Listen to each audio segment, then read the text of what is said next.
তো আরো একটা ভিডিও নিয়ে চলে আসলাম তোমাদের সামনে। আশা করি তোমরা সবাই খুব ভালো আছো আর আমিও খুব ভালো আছি।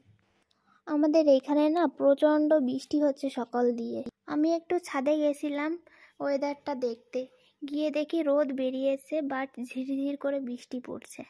কিন্তু বৃষ্টি হলেও না আজ ঠান্ডা অনেকটা কম আছে। বৃষ্টি হয়ে না আকাশটা এত সুন্দর দেখাচ্ছে, তোমরা একটু দেখে নাও।